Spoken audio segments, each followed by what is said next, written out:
Muy buenas a todos nuestros suscriptores de nuestro canal Identidad Luterana.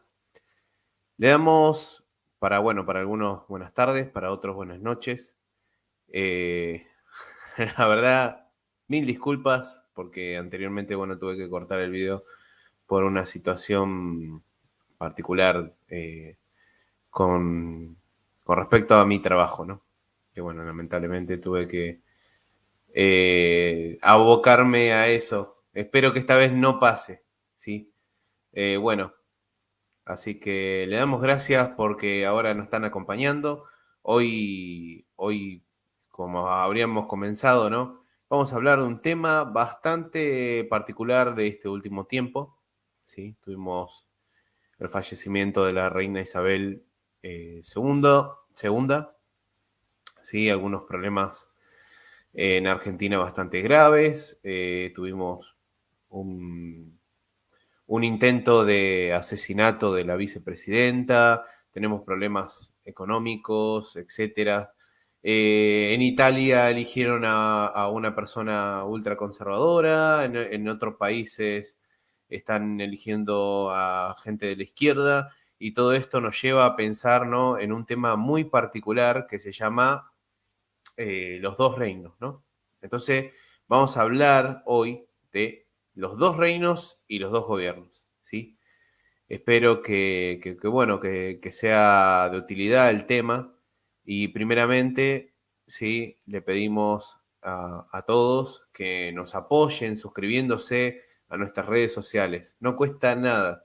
Nos apoyan y ayuda mucho porque, a ver, no solamente nos ayuda a difundir la página, sino que también a que este material llegue a más personas, ¿sí? Entonces le pedimos que nos sigan en Instagram, en YouTube, en Spotify y acá en Facebook, ¿no? Para aquellos que no siguen por ahí la página de Instagram y tiene Instagram, por favor, denle ahí suscribirse a la página de Instagram también, así sumamos puntos, ¿eh? Miren que cuando lleguemos a los 1000 tenemos otro sorteito sorpresa, así que estamos a la espera de eso, que se dé eso. Bueno, ahora sí, con el tema que nos compete, ¿no?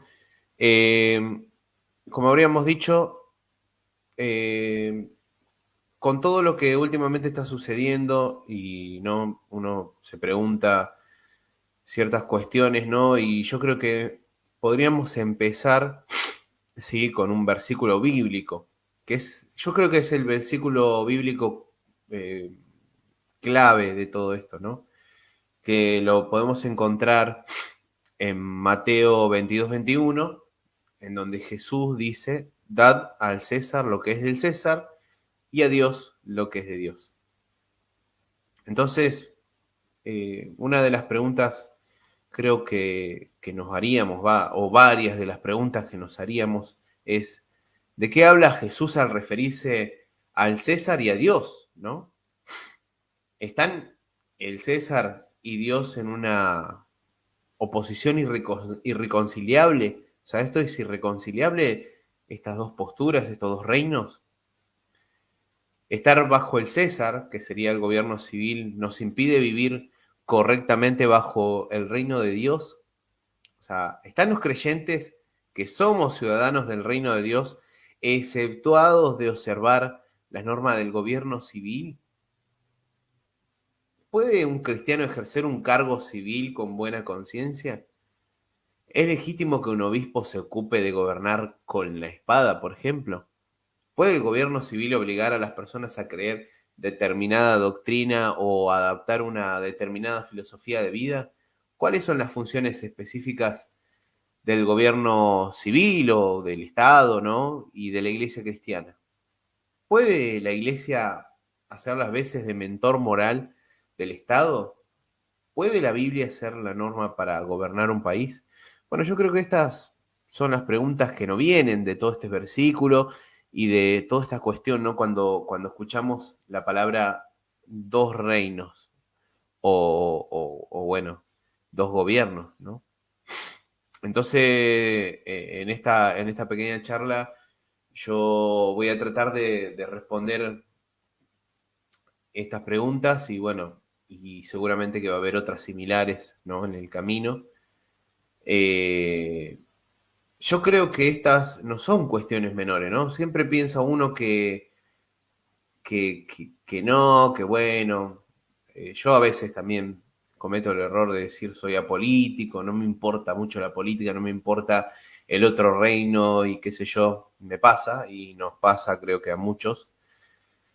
Y como habría dicho, no son cuestiones menores, ya que, o sea, hacen a la existencia práctica y concreta del creyente en el mundo, ¿no? O sea, nosotros pertenecemos acá.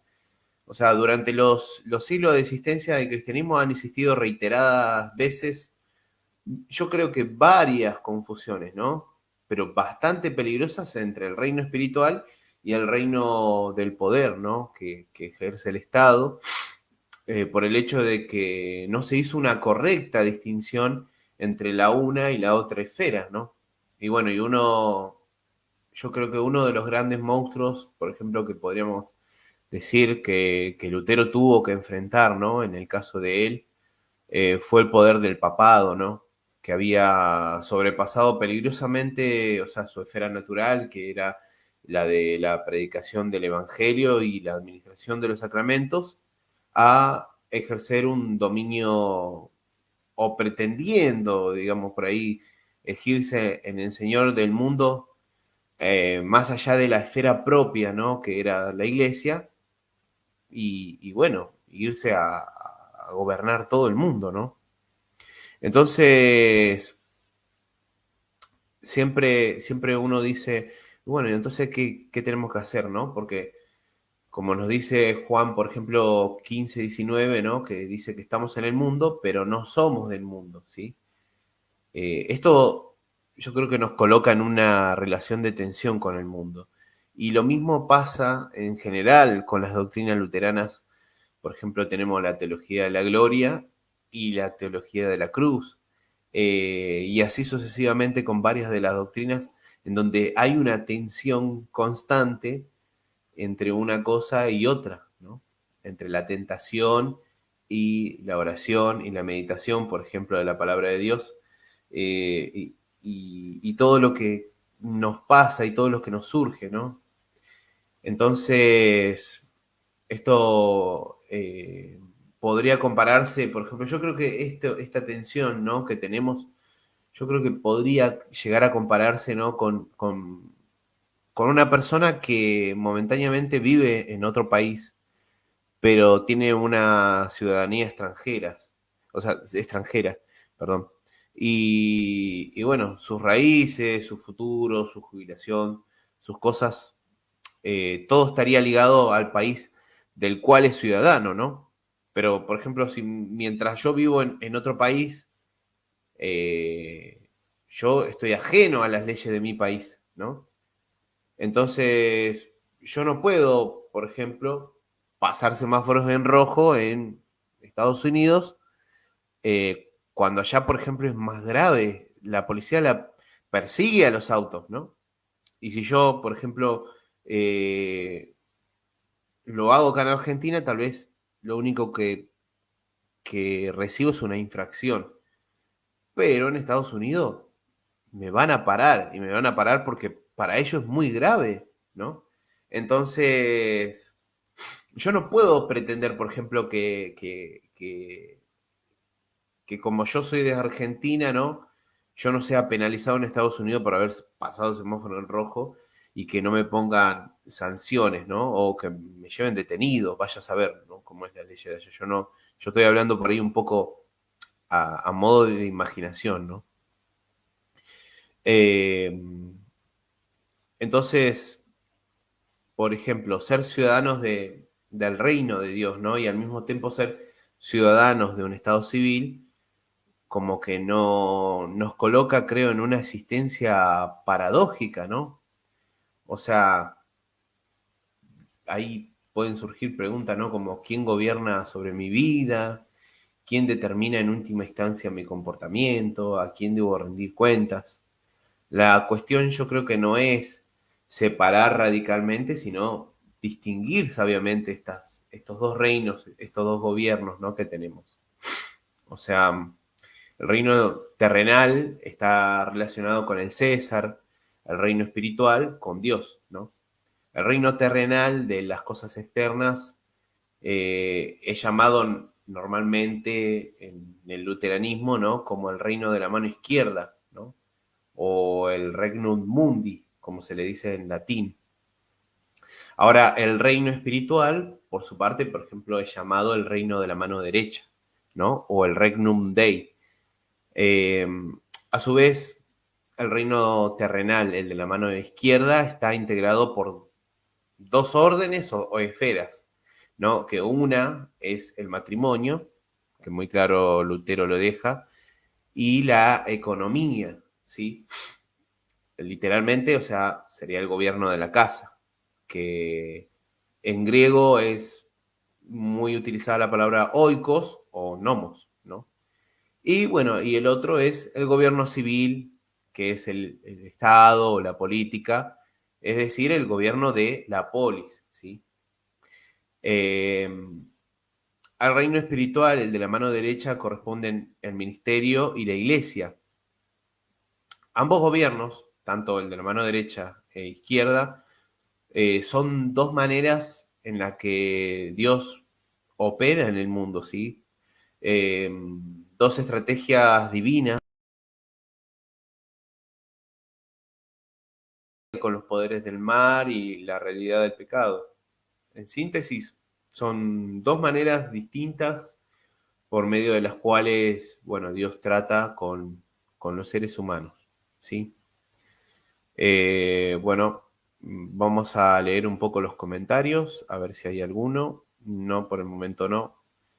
Eh, bueno, el reino, voy a arrancar hablando un poco de lo que es el reino terrenal, ¿no? O sea, el reino de la mano izquierda, que habríamos dicho. Bueno, en primer lugar, las escrituras proveen un fundamento para el gobierno civil, o sea, el reino de poder, el Estado, llamado el reino de la mano izquierda, ¿no?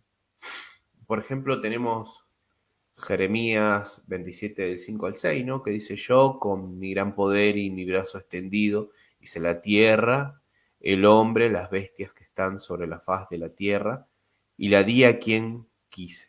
Y ahora yo he puesto todas estas tierras en mano de Nabucodonosor, el rey de Babilonia, mi siervo, y aún las bestias del campo le he dado para que le sirvan. Ahora quiero compartir otro de los versículos, ¿no? En Daniel 2:21, que esto va a ir relacionado con otra cosa también que voy a decir. Él muda los tiempos, dice, ¿no? Y las edades, quita reyes y pone reyes. Da la sabiduría a los sabios y la ciencia a los entendidos. Bueno, acá hay algo interesante, ¿no? Quita reyes y pone reyes. Él muda los tiempos y las edades, ¿no? Y esto me hace acordar a la ciudad de Dios, ¿no? Y cuando uno ve en la parte filosófica a San Agustín, ¿no? Que cuando habla de que el tiempo realmente se habló por primera vez dentro del entorno cristiano, ¿no? Al San Agustín al decir que el tiempo, ¿no? Tiene un comienzo y va hacia un declive, hacia un fin, ¿no? Y me hizo acordar a este versículo y sobre todo el tema de que quita reyes y pone reyes, ¿no? O sea, Dios es el que pone. A veces nosotros pensamos que es a través de nuestra votación, sí, pero realmente Dios es el que, digamos, voy a sonar un poco por ahí calvinista, pero en realidad es la palabra, ¿no? La soberanía de Dios ante la tierra eh, es el que quita y pone los reyes. Y a veces nosotros pensamos que es la voluntad del pueblo, etcétera, ¿no? Y sin embargo, a pesar de eso, sí, o sea, quedará en el misterio de Dios, ¿no? ¿Por qué pone tal rey o tal, o tal presidente, o etcétera, ¿no? Será un misterio de Dios que alguna vez sabremos, ¿no? ¿Por qué? ¿Cuáles fueron los fundamentos de Dios en ese momento para poner tal otro, ¿no? Lo llamativo, ¿no? Que cuando dicen acá en Argentina, por ejemplo, que Dios y la patria me lo demanden, ¿no? y hace clara alusión a este Daniel 2:21. Bueno, hay otros versículos como Primera de Pedro 2:13, ¿sí? Que dice, por causa del Señor, someteos a toda institución humana, ya sea al rey como a superior, y a los gobernantes como por él enviados para castigo de los malhechores y alabanzas de lo que hacen bien. Esta es la voluntad de Dios, que haciendo bien hagáis callar la ignorancia de los hombres insensatos. Actuad como personas libres, pero no como los que tienen libertad como pretexto para hacer lo malo, sino como siervos de Dios, honrad a todos, amad a los hermanos, temed a Dios, honrar al rey. ¿Sí? Después, bueno, tenemos Timoteo 2, del 1 al 2, anoten, ¿no? Tenemos Romanos 13, del 1 al 7, que es muy conocido, ¿no? Bueno, como podrán apreciar ustedes, eh, estos textos legitiman el gobierno civil. O sea, no hay autoridad que no provenga de Dios. Y sobre todo, creo que Romanos 13 es el versículo más clave sobre esta cuestión, ¿no? O sea, cada autoridad es, por así decirlo, una extensión de la soberanía divina.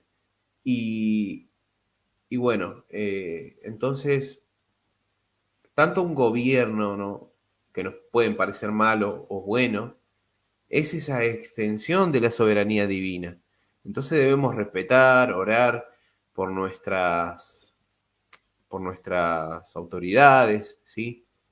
Hace poco, bueno, acá en Argentina, la vicepresidenta electa eh, democráticamente recibió lo que sería un atentado. Bueno, todavía está en investigación. Bueno, yo no me voy a poner ni en un papel ni en el otro. No me corresponde a mí, sino a la justicia determinar si realmente fue o no fue. Todavía está en investigación. O sea, tomar una postura sería algo unívoco. O sea, estaría cometiendo un error en meterme en una postura cuando creo que me debería mantener al margen por el momento, porque uno no sabe, ¿no? Pero si fuera verdad o mentira, esto es grave, ¿sí? Esto no se descarta de que uno debería prestar atención a las cosas que están pasando, ¿no? Eh, Ahora, ¿qué pasaría si no estaría esa autoridad civil, no? O sea, vamos a pensarlo así, si no fuera por la autoridad civil, realmente el mundo sería un caos, ¿no? Entonces el hombre por naturaleza no es un manso cordero que se deja guiar por la voz de Dios y que obedece a Dios, ¿no? Y que cumple o que es moralista, ¿no? Al contrario, es un ser rebelde, egoísta, que camina derecho solo bajo el rigor de la ley, parece a veces, ¿no? Que es obligatorio que uno le esté encima, ¿no? Por eso, a veces cuando se habla de la libertad y ese tipo de cosas, creo que el hombre no podría totalmente estar libre, ¿no? Ahora, el Estado civil está edificado sobre esta realidad, ¿no? Esto evita la venganza, el caos, protege a los más débiles. O sea, la espada con la que cuenta el César, el gobierno civil es un instrumento necesario para la preservación del mundo. Incluso aunque esté en manos de un tirano o bueno, o un dictador, ¿no? Como habríamos hablado, el Estado es una institución que garantiza un cierto orden, bueno, que proteja a los buenos y castiga a los malos, ¿no? Sin la presencia de este Estado, sin ley, nadie, ni siquiera los cristianos vivirían a salvo, ¿no? Y bueno, y yo creo que eso es algo de lo que marca Romanos 13, ¿no? Por eso no debería de sorprendernos, por ejemplo, que Pablo al escribirle a los romanos, ¿no? En Romanos 13 los inste a someterse a un gobierno que desde nuestra perspectiva, bueno, sería visto como despótico, ¿no? Al que consideraríamos razonable resistir, ¿no? Porque, por ejemplo, un rey, una cosa así, ¿no? Que esté de por vida dándonos órdenes, ¿no? Es una cosa que hoy se nos hace difícil, ¿no? Más si es, como habríamos dicho, ¿no? Un gobierno tirano o dictador, ¿no? Eh, en el escrito La autoridad secular, bueno, de 1523, Martín Lutero, bueno, ante el hecho de que algunos príncipes persiguen a los cristianos evangélicos y los presionan por causa de su fe, bueno, él desarrolla en forma extensa esta correcta distinción entre la autoridad secular y la autoridad espiritual, ¿no? Lutero dice que el derecho del poder ha existido desde el comienzo del mundo, ¿no? Cuando Caín mató a Abel, tuvo un gran temor de ser muerto. Entonces Dios suspendió la espada por amor de él para que nadie lo matase, por ejemplo, ¿no? Y esto lo vemos, eh, por ejemplo, luego en Génesis 9:16, ¿no? Ese poder de la espada se vuelve a ratificar, ¿no? El que derramare sangre de hombre por el hombre, su sangre será derramada, dice, ¿no? Entonces, esto, bueno, nos habla del derecho de la espada, según el cual un asesino es reo de muerte, ¿no? Y que según al derecho debe ser muerto por la espada, ¿no? Como dice ese versículo. En Éxodo 21, bueno, Moisés luego escribe, ¿no? Pero si alguno se ensobreciere contra su prójimo y lo matare con alevosía, de mi altar lo quitarás para que muera, ¿no?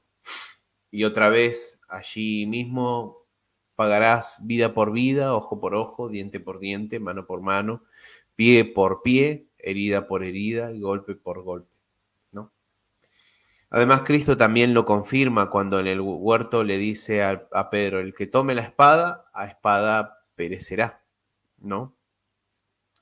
Lo que debe entenderse del mismo modo que en Génesis 9:6, ¿no? El que derrama sangre de hombre y bueno, por el hombre su sangre será derramada. Ahora, eh, sin duda, Cristo, ¿no? Con estas palabras se refiere a lo mismo y cita el mismo pasaje queriendo confirmarlo, ¿no? A partir de estos textos, Lutero dice, de ello resulta cierto y suficientemente claro que la voluntad de Dios que es la voluntad de Dios, ¿no? Que se emplee en la espada y el derecho secular para castigar a los malos y, bueno, para protección a los buenos, ¿no? Ahora, hay una diferencia, ¿no? El reino espiritual, ¿no? El de la mano derecha. Lutero, bueno, luego nos dice que debemos dividir a los humanos en dos clases, ¿no? Los que pertenecen al reino de Dios y en los que pertenecen al reino del mundo. O sea, los que pertenecen al reino de Dios son los que creen rectamente en Cristo y están bajo Él, ¿no? Puesto que Él es el Rey y Señor en el reino de Dios. Bueno, como le dice el Salmo 2 y, bueno, la mayoría de la Escritura, ¿no? O sea, Cristo también vino para instaurar el reino de Dios y establecerlo en el mundo. Ahora, por eso, no sé si recuerdan que le dice a Pilatos, o sea, mi reino no es de este mundo. Todo aquel que es de la verdad oye mi voz. O sea, el Evangelio siempre se refiere al reino de Dios y dice, arrepentidos, que el reino de Dios se ha acercado y además, más buscad primeramente el reino de Dios y su justicia, ¿no? Ahora, ¿los verdaderos cristianos necesitan la espada o no? Yo creo que los verdaderos cristianos no necesitan la espada, ¿no? No deberían, ¿no? Yo creo que es la mejor manera de decirlo. Si todos los humanos fueran verdaderos creyentes, ¿no? Que algo que no va a suceder y que no sucede, eh, no harían falta ni príncipe, ni reyes, ni señores, espada, ni derecho, ¿no?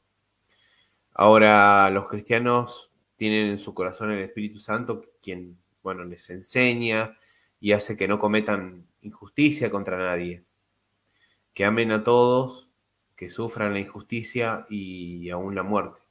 Bueno, los cristianos, según Lutero, ¿no? Hacen más por sí mismos que todo lo que puedan exigir el derecho y la doctrina. Ahora, por otra parte, ¿sí? Los injustos, o sea, los que no pertenecen al reino de Dios, necesita que el derecho les esté enseñando, obligue y bueno, y apremie a hacer el bien, ¿no? O sea, el buen árbol no necesita ni doctrina ni derecho para producir buenos frutos, sino que su naturaleza le hace producir sin código ni doctrina su especie, ¿no? Pero bueno, los que no son cristianos pertenecen al reino del mundo y están bajo la ley, ¿no? Y por eso luego Lutero dice que Dios dispuso los dos regímenes, ¿no? El espiritual, por el que el Espíritu Santo hace cristianos y gente es buena bajo Cristo, y el secular, bueno, que sujeta a los no cristianos o a los malos, de modo que aún contra su voluntad, bueno, tienen que mantener la paz exteriormente y estarse quietos, ¿no? Eh, Ahora, creo que hay algo muy importante, ¿no? Porque esto es a modo de que todos conozcan. Pero ahora, como nosotros somos luteranos, ¿no? Y creo que somos confesionales, ¿no? Porque adherimos al libro de Concordia, entonces estaría bueno hacer una revisión, ¿no? De lo que nos hablan las confesiones luteranas y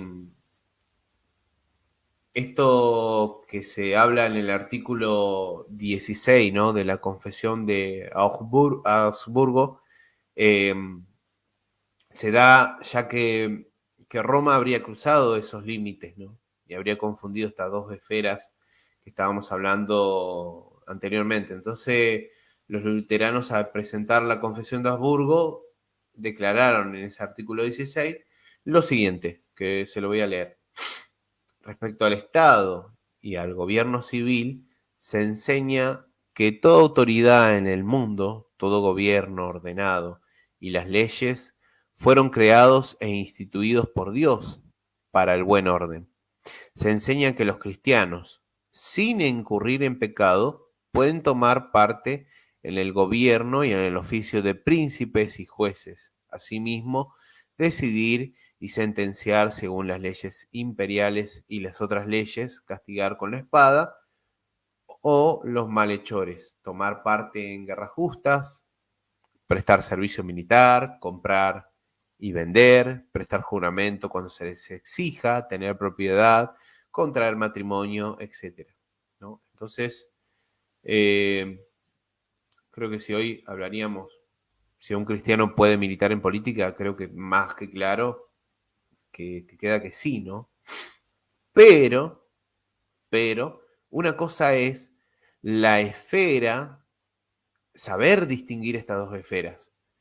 El error que ha pasado siempre es que cuando el Estado o esta parte, ¿no? De la esfera secular se metía dentro de la iglesia, ¿no? Hizo estragos. ¿Por qué? Porque prácticamente obligaron a los cristianos a creer en un partido político, en una política en particular, etcétera, ¿no? Que hoy está muy en vilo por ahí las posturas calvinistas, católicas y también de la teología de la liberación, ¿no?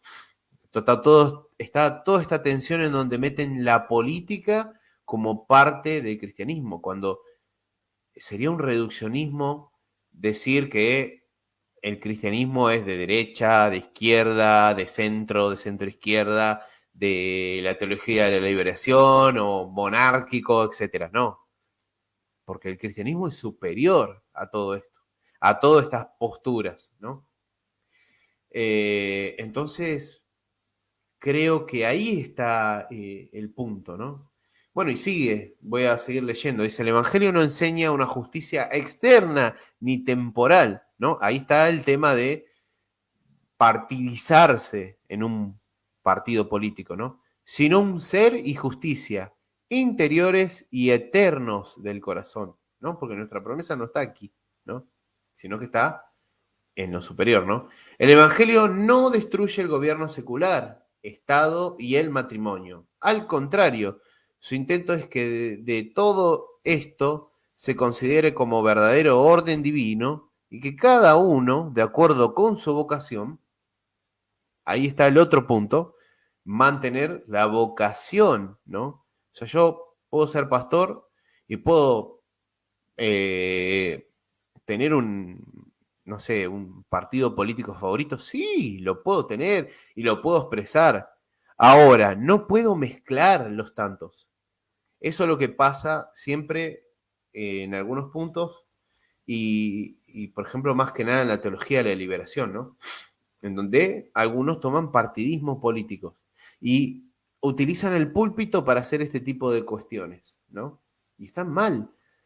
No podría considerarse nadie luterano haciendo esto, ¿sí? O decir, no, porque el cristianismo es ser peronista, o ser trompista, o ser de izquierda, castrista, o ser, no sé, monárquico. No, el cristianismo es otra cosa, es otra cuestión, ¿sí? Y esto, por eso quiero que quede bien claro lo que estamos leyendo de las confesiones, ¿no? Para aquellos que somos luteranos, ¿no? Bueno, después el resto puede llegar a conocer un poco más de lo que nosotros creemos para que entienda, ¿no? Eh, bueno, estábamos en el tema de la vocación. Manifieste en estos estados el amor cristiano y verdaderas obras buenas. O sea, si yo milito en un partido político, debería demostrar el amor cristiano y, y verdaderas buenas obras, ¿sí? O sea, yo, por ejemplo, si yo voy a ser candidato a concejal, debería mostrar esto. Ahora, ¿debo gobernar con las escrituras? Ahora vamos a eso, ¿no? Dice, por consiguiente, los cristianos están obligados a someterse a la autoridad civil y obedecer sus mandamientos y leyes en todo lo que pueda hacerse sin pecado. Pero si el mandato de la autoridad civil no puede acatarse sin pecado, se le debe obedecer a Dios antes que los hombres. Bien. Eh, bueno, acá estaba pensando, ¿no? Un poquito con respecto a lo que sucede hoy en día, ¿no? De decir el cristianismo derecha, izquierda, centro, primera posición, segunda, tercera, quinta, novena. No, no es eso el cristianismo. Es un error tratar de meterlo en un partido político, ¿no? Porque podemos ver tensiones, ¿no? En donde Cristo habla de la propiedad privada, en otros momentos habla de dar todo, en otro momento habla de dar todo a los pobres, en otro momento habla de vender todas las posesiones, y creo que nadie vende todas las posesiones. Entonces, hay esa tensión, ¿no? De esa muestra de amor al dinero, etcétera, etcétera, etcétera. Entonces, hay que tener mucho, pero mucho cuidado con tomar un partidismo. A ver, ¿uno lo puede hacer? Sí, obviamente, ¿no? Porque, a ver, como hablaba anteriormente que se me tuve que cortar el vivo, uno cuando vota, cuando paga la factura de la luz, cuando uno agarra y se pone en la universidad o a estudiar o cualquiera de esas cosas, está haciendo política, está tomando un partidismo, ¿no? Pero esto no quita la otra cosa, ¿no? De que tengamos que ser mansos y humildes, ¿no? Con el otro, no que se nos genere ese fanatismo dentro de nosotros, ¿no? De porque, no sé, por ejemplo, acá en Argentina, no, porque Milei es mejor, porque Cristina es mejor, porque Alberto es mejor, porque Macri es mejor, o porque Del Caño es mejor, ¿no? No, como cristianos no estamos llamados a hablar de eso, estamos llamados a hablar del Evangelio. Y más de uno dice, no, porque eso es fundamentalismo, porque el hombre es... Sí, obviamente, ¿no? Aristóteles decía que el ser humano es un hombre político, ¿no? Por lo cual significa que al vivir en sociedad estamos haciendo política. Eso no lo niega nadie. Pero estamos llamados a otra cosa, ¿no? Eh, bueno, ahora, por ejemplo, ¿no? Voy a voy a hablar de una particularidad, ¿no? De lo que pasaba en los días de la Reforma, por ejemplo, ¿no? Con algunos grupos radicales, ¿no? Como los anabaptistas, ¿no? O sea, no lograban articular esta realidad en paradoja, ¿no? Porque es una paradoja en sí. Querían separar radicalmente al cristiano del mundo, ¿no? Y no veían que ambas realidades, o sea, reino espiritual y secular, puedan existir a la par, ¿no? Y hoy, por ejemplo, en la actualidad, ¿no? Tenemos grupos como los Amish, los menonitas y, bueno, todo ese tipo de grupos bueno, que se nutren de esta mentalidad, ¿no? O sea, los luteranos nunca vieron, o sea, como una solución el aislarse del mundo o negarse a las cosas terrenales, ¿no? El cristiano puede seguir siendo un buen cristiano, o sea, vivir su fe de buena conciencia, incluso sirviendo al Estado, ¿no? Como militar o como policía, que muchas veces se cuestiona el accionar de las Fuerzas Armadas de Seguridad. Y cuando uno está haciendo esa tarea, no está cuidando a un político, más allá de que, por ejemplo, la ley argentina dice que cuando actúa el policía lo está actuando como brazo armado de la justicia, ¿no? No está actuando como un brazo armado de los políticos, ¿sí? Pero sin embargo, a pesar de eso, eh, uno está actuando en buena conciencia, sabiendo que está sirviendo a Dios, ¿no? Hay un escrito de Lutero, ¿no? En sus obras, bueno, que están en español, de Editorial Aurora, bueno, o de Paidós, en el 2, que se llama ¿Es posible ser soldado y cristiano? Yo creo que estaría bueno que lo lean la mayoría de las personas que piensan mal de la policía o de las Fuerzas Armadas de seguridad, o a aquel cristiano que ve mal a las fuerzas, ¿no? Porque está bien eso, o sea, está bien, dice Lutero que es una vocación muy loable y muy buena para valorarla, ¿no? Eh, Ahora lo que uno no debe hacer y no debe mezclar son estas dos esferas, ¿no? Eh, yo, yo acá guardé una frase, ¿no? Que Lutero en forma irónica dice que si algún iluso pretendiese gobernar el mundo con el Evangelio, sería un desastre, ¿no? Que esto se da mucho en algunos grupos fundamentalistas y en algunos grupos ultraderechistas, ¿no? Que se dice, no, que voy a gobernar con el Evangelio, ¿no? Y bueno, Lutero nos dice, quien se atreva a gobernar todo un país o el mundo por medio del Evangelio procederá como un pastor que encierra en un establo lobos, leones, águilas y ovejas, dejándolos que se entremezclen libremente mientras dice, pased y sed buenos pacíficos unos con otros, el establo está abierto, tenéis suficiente pasto y no precisaréis temer perros ni bastonazos, ¿no? Y dice, las ovejas se mantendrían en paz y se dejarían pastorear y gobernar tranquilamente, pero no vivirían por mucho tiempo ni sobrevivirían a ningún animal. Y sería así, ¿no? Sería una locura. Entonces, eh, el cristiano no puede gobernar con el Evangelio, ¿no? Con la Biblia bajo el brazo. Si bien nuestra cosmovisión y nuestra visión es de esa manera, imagínense si pasa lo contrario, ¿no? De que justo se presenta un musulmán, ¿no? Y te quiere imponer la Sharia, ¿no? No estaría bien.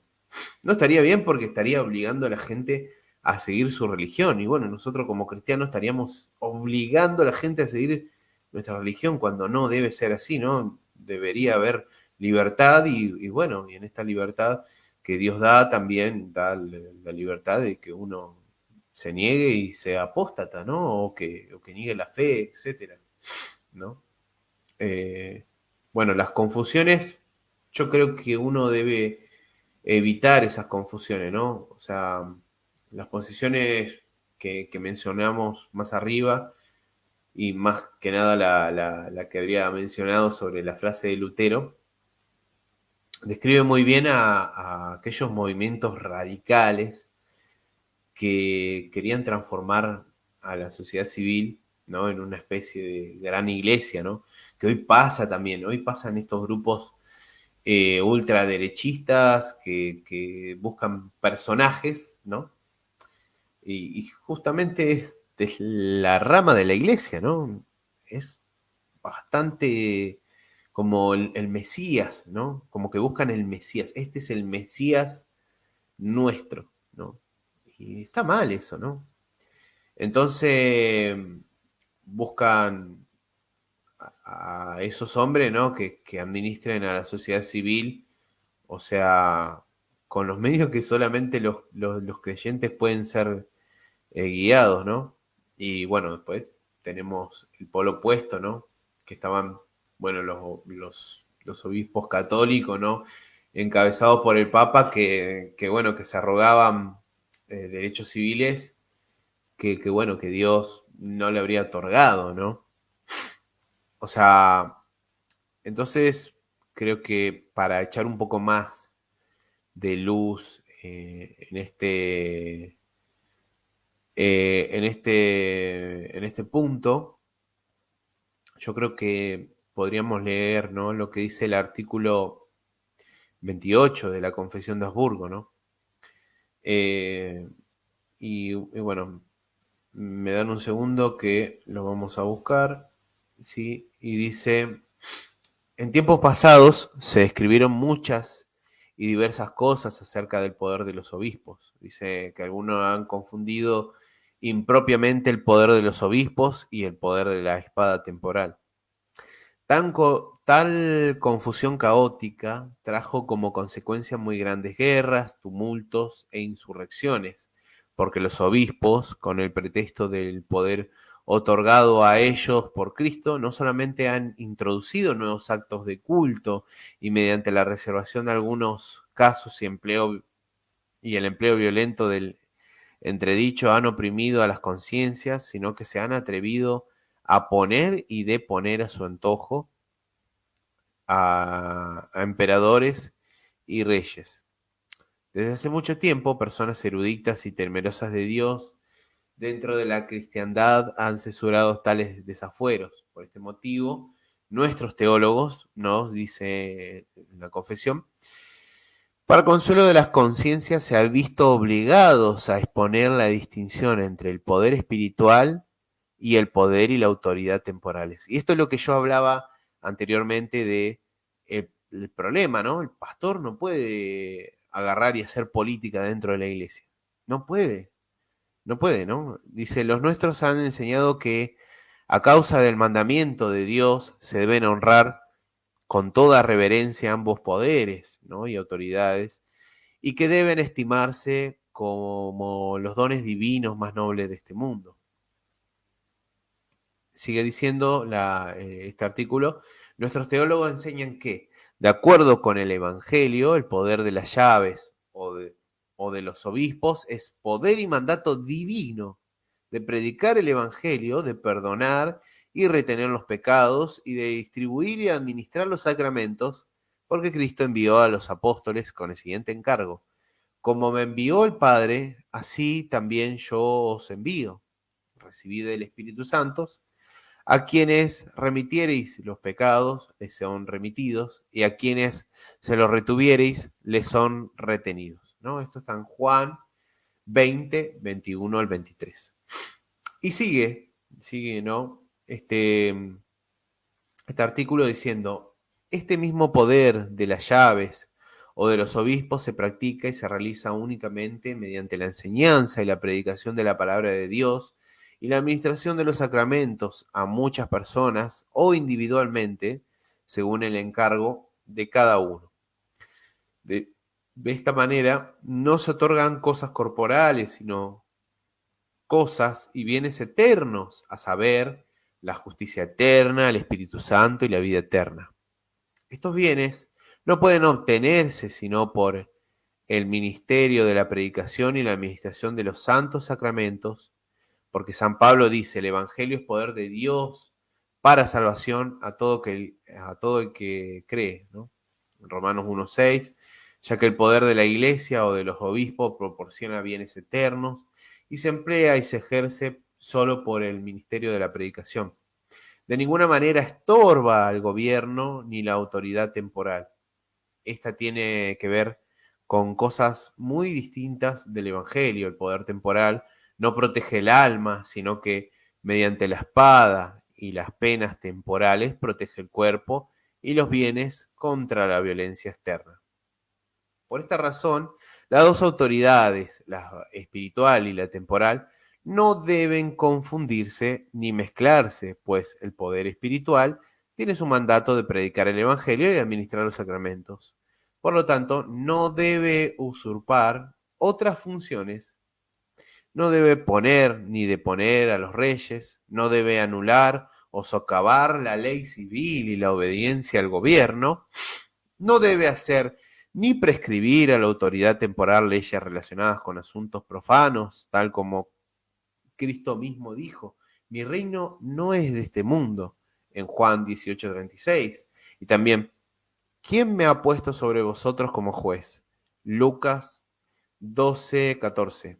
San Pablo dice en Filipenses 3:20, bueno, nuestra ciudadanía está en los cielos, y en 2 Corintios 10:4-5 dice, las armas de nuestra milicia no son carnales, sino poderosas en Dios para la destrucción de fortalezas y de toda altivez que se levanta contra el conocimiento de Dios. Bueno, y hasta acá llegó ese artículo 28, ¿sí?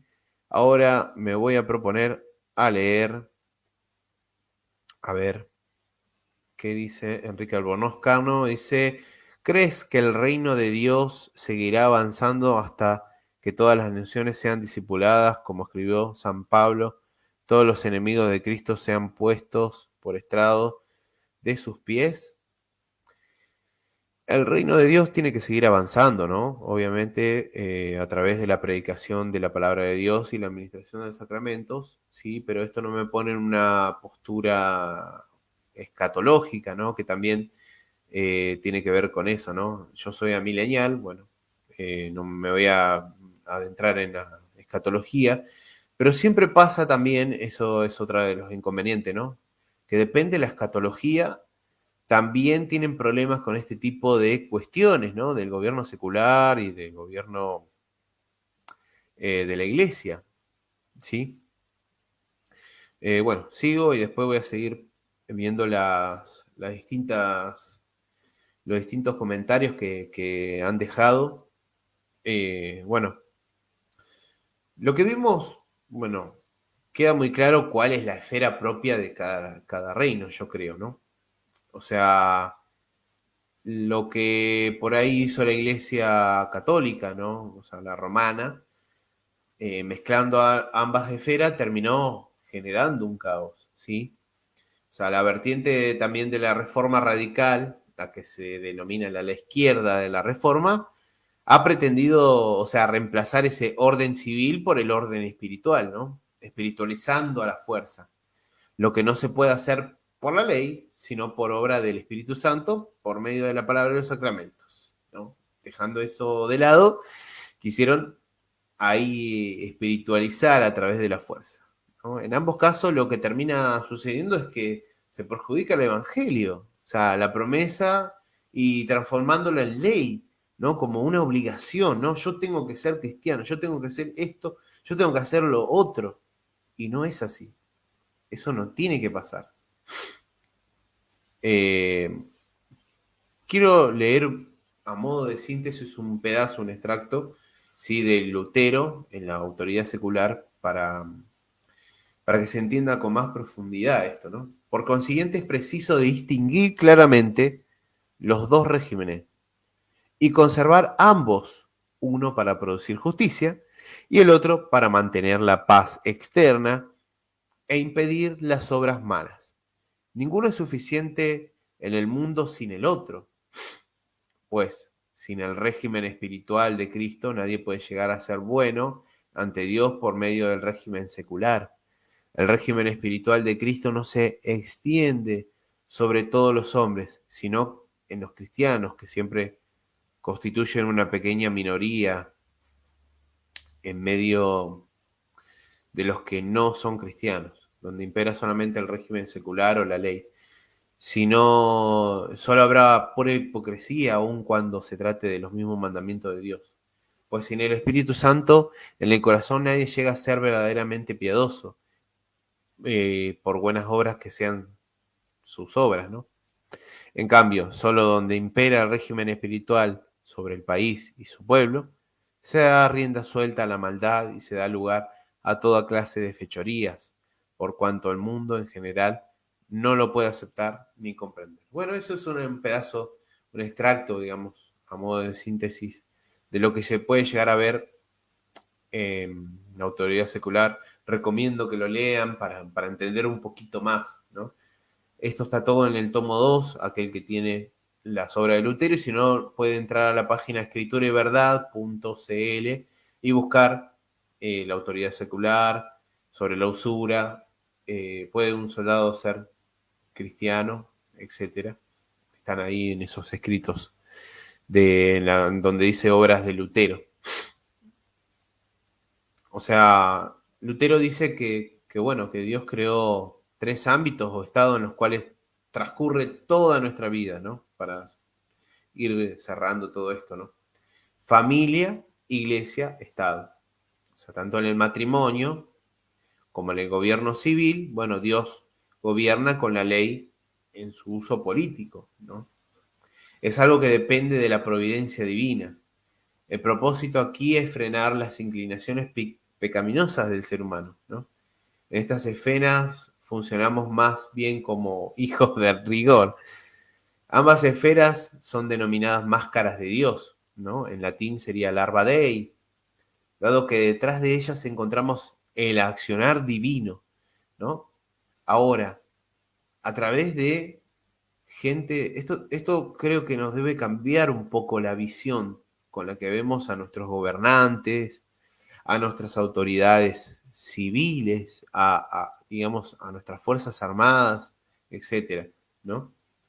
Porque cuando yo abro la ventanilla del auto, ¿no? Aunque después a veces pase que no coimeen, cuando veo a un policía, estoy viendo una máscara de Dios, ¿sí?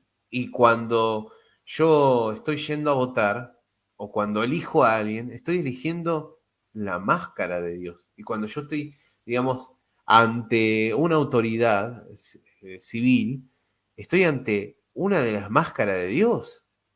Terrible, terrible. Entonces debe cambiar nuestra perspectiva, ¿no? No podemos tomarnos a la ligera ciertas cosas que hacemos, ¿no? A veces de forma pecaminosa. Yo reconozco que yo también tengo ese pecado, ¿no? De a veces de hacer burlas, de hacer bullying a otros partidos políticos, como también hacen otros cristianos. Bueno, obviamente que no, estamos en un mundo pecador y a veces la burla y todas esas cosas son parte de nuestra vida, ¿no? Ahora, las autoridades, bueno, gobiernan, deciden y comandan como si fuese una máscara y por detrás de esa máscara está Dios mismo, ¿no? A través del Estado, o sea, de ese reino secular, bueno, Dios ejecuta sus propósitos en lo que se dice respecto a mantener el orden y la paz exterior, visto que la justicia y la paz interna, bueno, son propósitos del reino espiritual. Por su parte, bueno, cada familia es un pequeño estado, ¿no? Eso es algo que debemos verlo y también prestar atención en ese tipo de cosas, ¿no? En el cual los padres, bueno, son una autoridad designada por Dios mismo. Ahora, al explicar, por ejemplo, Lutero el cuarto mandamiento, ¿no? lo expone de la siguiente manera, ¿no? Dice, debemos temer y amar a Dios, de modo que no despreciemos ni irritemos a nuestros padres y superiores, sino que les honremos y sirvamos y obedezcamos amándoles y estimándoles en gran manera, ¿no? Y esa autoridad entregada a los padres está en Éxodo 20 y se ratifica, por ejemplo, en Colosenses 3:20, Proverbios 23:22 y en Deuteronomio 6, del 6 al 9. Ahora, creo que para ir terminando con todo esto, creo que nos queda un tema muy importante, ¿no? Cristo y bueno, la cultura, ¿no? O sea, cómo como cristianos estamos y nos paramos ante la sociedad.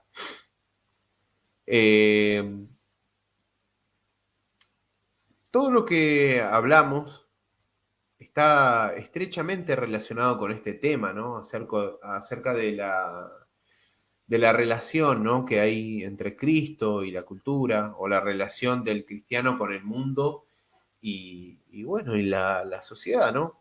Entonces depende de la opinión que tengamos de la cultura, o sea, buena, mala, pecaminosa o reformable, y la forma en que concebimos a Cristo en relación con esa cultura, nos da como resultado distintos modelos, de los cuales algunos vimos algo de pasada, ¿no? Eh, entonces, por ejemplo, podemos ver Cristo, ¿no?, contra la cultura, ¿no? Este es un modelo, ¿no? En este modelo yo creo que lo que más se enfatiza es el pecado en la sociedad, ¿no? Y bueno, y plantea que debemos apartarnos del mundo, que debemos estar lejos, que todo es malo, ¿no? Un ejemplo de esta tendencia, como habríamos hablado un poquito anteriormente, es los movimientos radicales, ¿no? Como los anabaptistas, los amish, los menonitas, o bueno, el monasticismo también, ¿por qué no? La solución al dilema es huir del mundo para ellos, ¿no? Podríamos decir que esta es una posición sectaria, ¿no? Prácticamente. Eh, Ahora tenemos Cristo en la cultura, ¿no? O también se lo llama Cristo de la cultura, ¿no? Y bueno, este modelo yo creo que comprende a quienes creen que Cristo está operando en la cultura y por lo tanto esta es buena, ¿no? Y a veces minimiza el pecado y piensa que debemos cooperar con las tendencias culturales, ¿no? Y bueno, un ejemplo es el intento de mezclar las filosofías orientales y griegas, ¿no?, que son totalmente diferentes, ¿no?, con el cristianismo en los primeros siglos, como lo hizo el gnosticismo, ¿no? Hoy en día esto está representado por modernismo, la teología de la liberación, la nueva era y bueno, y algunas eh, teologías, ¿no?, que intentan mezclar este tipo de cuestiones, ¿no? Es más que nada una posición, por así decirlo, ¿no? Voy a utilizar una palabra que no es la correcta, pero es una posición liberal, ¿no?, de la teología. Ahora tenemos otro extremo, ¿no? Cristo por encima de la cultura, ¿no? No ven en la cultura una corrupción total, ¿no? Cristo está en la cultura, pero también va más allá de ella, ¿no? Y esta posición es la que refleja la perspectiva más que nada de Santo Tomás de Aquino, que enlaza la fe y la razón, ¿no? Es la posición católico romana, ¿no? Después tenemos la posición calvinista, ¿no?, que es Cristo transformando la cultura. Que bueno, esta es la posición de los que creen que quienes creen que por ahí la cultura es básicamente mala, pero que contiene también la gracia de Dios, ¿no? No hay que separarse del mundo como una posición sectaria, sí, pero ni tampoco someterse a la cultura o agregarle gracia por encima, sino transformarla desde las raíces, ¿no? Esto es una postura más calvinista, como habría dicho, ¿no? Es más, Calvino intenta establecer una teocracia, ¿no? O sea, y pretende establecer de que todos vivan según el Evangelio, bueno, y la palabra de Dios, ¿no? Y no es así, porque ahí no hay libertad. No hay una libertad de nada, ¿no? En esta postura. Ahora, voy a hablar de la postura luterana, ¿no? Una postura, digamos,